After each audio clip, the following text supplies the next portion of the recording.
Hello guys, welcome back to our channel. ఈరోజు మనతో ఉన్నారు స్టాక్ మార్కెట్ అనలిస్ట్ అయిన సుధారాం రెడ్డి గారు. సార్తో మాట్లాడదాం. నమస్కారం సార్. నమస్తే అండి. సార్, జనరల్గా మీరు ఎప్పుడు కూడా అంటే డైరెక్ట్ స్టాక్ బయింగ్కి కానీ లేదంటే దాని యొక్క అంటే ఓవరాల్ ట్రేడింగ్ కానీ ఎక్కువగా అలా అంటే చెప్పరు. Mostly mutual funds and index fund తప్ప. అండ్ స్టాక్స్ విషయానికి వస్తే దాన్ని ట్రాకింగ్ కానీ ఇదంతా కూడా ఎందుకో you don't suggest much. Right. Why అనేది ఎప్పుడు కూడా నేను అడగలేదు, కానీ ఈరోజు అడగాలనిపిస్తుంది. ఎందుకంటారు? స్టాక్స్లో అంటే ఇవి చాలా సెన్సిటివ్గా ఉంటాయండి స్టాక్స్. మనకు తెలిసి ఏంటంటే చాలా మంది రిలయన్స్ మంచి స్టాక్ కొనుక్కుంటారు, హెచ్డిఎఫ్సి మంచిది కొనుక్కోమంటారు, లేదా బజాజ్ ఫైనాన్స్ మంచిదని కొనుక్కుంటారు. అంటే బజాజ్ ఫైనాన్స్ 3 years 0 returns. నువ్వు దాన్ని రికమెండ్ చేసాను అనుకో, మంచి కంపెనీ కొనుక్కోమన్నావు అనుకోండి, వాడు 1 month చూస్తాడు, 6 months చూస్తాడు, 1 year చూస్తాడు. సార్ చెప్పారు నేను కొనుక్కున్నా అంటాడు. అందులో రిస్క్ బేర్ చేయడు. సార్ చెప్పారు నేను కొనుక్కున్నా అంటాడు, అది మూవ్ అవ్వలేదు సార్ అంటాడు. కంపెనీస్ ఏంటంటే ఒక 10 years వరకు కూడా 0 returns అనేది క్వైట్ కామన్. అది ఎందుకంటే ఇవి ఇంటర్నేషనల్గా, నేషనల్గా, పొలిటికల్గా, geographical, sector, company specific news నిరంతరం ఎఫెక్ట్ అవుతూ ఉంటాయి. అంతకు మించి మార్కెట్లో నిరంతరం కాంపిటేటర్ రన్ అవుతూనే ఉంటుంది అనమాట. అందుకని ప్రొడక్ట్ స్టేజ్లో ఉన్నప్పుడు దాని టార్గెట్లు వేరు, దాని పిఈ వేరు, దాని సేల్స్ వేరు అనమాట, మార్జిన్స్ వేరే ఉంటుంది. గ్రోత్ స్టేజ్కి వచ్చినప్పుడు మళ్ళీ మారిపోతాయి డైనమిక్స్ ఇవన్నీ కూడా. అందుకని ఎప్పుడైతే వాటి ప్రాఫిటబిలిటీ, ఆ ప్రాఫిట్ స్పీడ్, ఆర్ఓఈ, ఆర్ఓసి ఇలా టెక్నికల్ పారామీటర్లన్నీ, ఫండమెంటల్ పారామీటర్లన్నీ మారుతున్నాయో కంపెనీ యొక్క వాల్యుయేషన్ కూడా మారిపోతూ ఉంటుంది, కంపెనీ మీద ఒపీనియన్ కూడా మారుతూ ఉంటుంది. తద్వారా ఏంటంటే గ్రోత్ స్టేజ్లో ఉన్నప్పుడు వేరే మారిపోద్ది, మళ్ళీ మెచ్యూరిటీకి వచ్చినప్పుడు మళ్ళీ వేరే వచ్చింది. మెచ్యూరిటీ తర్వాత అది డిక్లైన్ అయినా అవుతుంది, లేదా వాటి రీఇన్వెస్ట్మెంట్ చేసుకుని మళ్ళీ దాన్ని యంగా మార్చాల్సి ఉంటుంది కంపెనీని. ఈ ప్రాసెస్లో నిరంతరం మార్కెట్ వాల్యుయేషన్ మారిపోతూ ఉంటాయి. ఫాస్ట్గా చేంజ్ అయ్యి ఈ వాల్యుయేషన్ని ట్రాక్ చేయడం అంత ఈజీ ఏం కాదు. సపోజ్ జియో ఫైనాన్స్ ఇంతవరకు ఇంకా ఫుల్ పేజ్ లాంచ్ చేయలేదు. బజాజ్ ఫైనాన్స్ వాళ్ళు దాన్ని చూసి దీన్ని ఆల్రెడీ పడగొట్టేస్తున్నారు. 3 years నుంచి బజాజ్ ఫైనాన్స్ 0 returns. ఎందుకంటే జియో ఫైనాన్స్ వచ్చేస్తే దీన్ని ఆపర్చునిటీస్ మొత్తం గ్రాప్ చేస్తుంది కాబట్టి దీనికి ఇవ్వాల్సిన పీఈని డీరేటింగ్ చేస్తున్నారు ఆల్రెడీ. డీరేటింగ్ అంటే ఇంత ముందులాగా ఎక్కువ రెస్పెక్ట్ ఇవ్వరు అనమాట, దాన్ని తగ్గించుకుంటూ పోతున్నారు.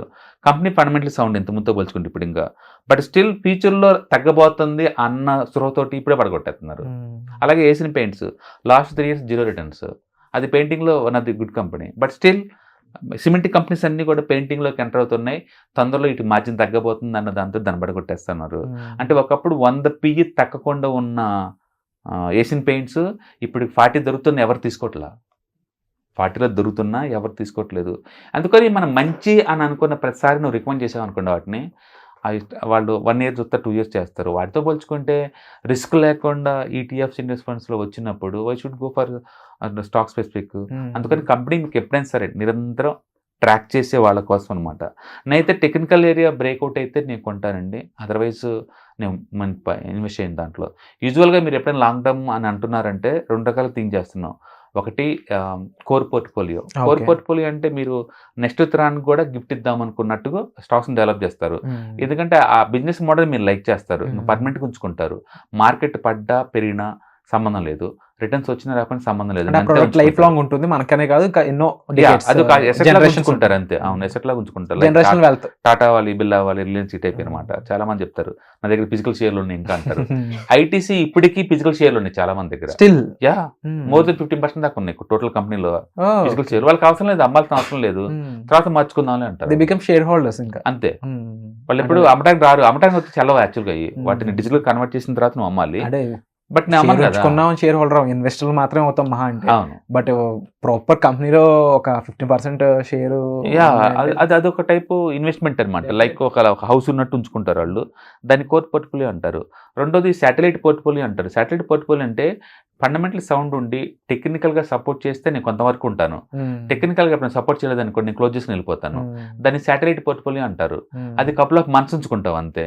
వాటికి బాగుంటాయి స్టాక్స్ బేసికల్గా, ఎందుకంటే ఏదైనా ప్యాటర్న్ బ్రేక్అవుట్ అయింది అనుకోండి అవి సూపర్ ఉంటాయి అనమాట. అందుకని మేము టెక్నికల్గా ఏ స్టాక్స్ అయినా సరే ఏంటంటే లైక్ ఎపిసోడిక్ పివట్, లేదా పాకెట్ పివట్, లేదా టైట్ ఫ్లాగ్ బ్రేక్అవుట్, లేకపోతే ఇంకా కన్సాలిడేషన్ బ్రేక్అవుట్స్ అండ్ ఇలాంటి వీసీపీ ప్యాటర్న్స్ ఇలాంటి వాడి మేము స్టాక్స్ని షార్ట్ టర్మ్ కోసం మాత్రమే మేము ట్రేడింగ్ కోసం ఇన్వెస్ట్ చేస్తాం అంతే. లాంగ్ టర్మ్ కోసం ఎప్పుడు కూడా ఇలాంటి స్టాక్స్లో పెట్టేసి ఈ ప్రొడక్ట్ లైఫ్ సైకిల్ మొత్తం ట్రాక్ చేసుకుంటూ అవి పెయిన్ ఎక్కువ అనిపిస్తాయి అనమాట. అందుకని నేను 2008 తర్వాత నుంచే స్టాక్స్లో ఇండివిజువల్ స్టాక్స్లో లాంగ్ టర్మ్ ఇన్వెస్ట్ చేయడం ఆపేసాను. ఓకే. అప్పటి నుంచి మ్యూచువల్ ఫండ్స్, ఈటీఎఫ్స్ వీటి మీద ఉన్నాయి లాంగ్ టర్మ్. ఇవేంటంటే వాళ్ళు రీబ్యాలెన్స్ అవుతూ ఉంటాయి 6 monthsకి ఒకసారి. నాకు ఆ పెయిన్ ఉండదు, నాకు కంపెనీ ఏమవుతుందో కూడా నాకు చూసుకోవాల్సిన అవసరం లేదు. అండ్ మోరోవర్ మీరు బాగా అబ్జర్వ్ చేస్తే ఈటీఎఫ్స్ అన్నీ కూడా ఇండియాలో టాప్ మోస్ట్ ఫండమెంటలీ సౌండ్ ఉన్న లార్జ్ స్టేబుల్ బిజినెస్ మోడల్స్ అయ్యి. అందులో కొత్త కంపెనీస్ రావు పొరపాటును కూడా. ఎన్నో ఫిల్టర్ తట్టుకుని దాంట్లో రావాలంటే. అందుకని it's very conservative and full safes అనమాట కంపేర్ వీటితో పోల్చుకుంటే. అందుకని మనం ఏదైనా పబ్లిక్ ప్లాట్ఫామ్ నుండి ఏదైనా రికమెండ్ చేసాం అనుకోండి, ఇన్నోసెంట్ పీపుల్ చాలా మంది మన ఫాలోవర్స్ వాటిని కొంటారు. అది నువ్వు మంచి నమ్మకంతో నువ్వు రికమెండ్ చేసినా సరే వాళ్ళు తప్పుగా తీసుకున్నారు. తప్పనే బదులు వాళ్ళకి తెలిసింది నువ్వే కాబట్టి, నువ్వు నీ నోటి నుంచి వచ్చింది కాబట్టి వాళ్ళు దాన్ని కొంటారు, వెయిట్ చేస్తూ ఉంటారు. మళ్ళీ నువ్వు చెప్పేంత వరకు అమ్ముదాం అన్నట్టు. మార్కెట్ ప్రెడిక్టింగ్ అనేది మన చేతిలో ఉండని. నేను చెప్పాను కదా, కొటాక్ 4 సంవత్సరాలు 0 రిటర్న్స్, గుడ్ బ్యాంక్. హెచ్డిఎఫ్సి మంచి బ్యాంకు, ఇయర్లీ 20% గ్రో ఉంది, స్టిల్ 3 సంవత్సరాలు 0 రిటర్న్స్. అండ్ రిలయన్స్ కూడా 3000 దగ్గర అక్కడే మొత్తుకుంటుంది 3 సంవత్సరాల నుంచి రిలయన్స్ కూడా. అండ్ ఏషియన్ పెయింట్స్ 3 years నుంచి అక్కడే ఉంది. ఇలా నేను చెప్పుకుంటూ పోతే స్టాక్ మార్కెట్లో 100లో చెప్తాను. అందుకని స్టాక్స్ రిటైలర్కి నిజంగా సూట్ అవుతాయి అంటే సూట్ అవ్వవు. టెక్నికల్ నేర్చుకొని అండ్ బ్రేక్అవుట్స్ దగ్గర తీసుకుంటే టెంపరీగా పనికి వస్తుంది తప్ప లాంగ్ టర్మ్కి వాటిని ఉంచుకోవటం అంటే దరిద్రాన్ని పక్కన ఉంచుకున్నట్టే. ఎందుకంటే ప్రొడక్ట్ సైకిల్ నిరంతర స్టేజ్ మారుతూ ఉంది కదా.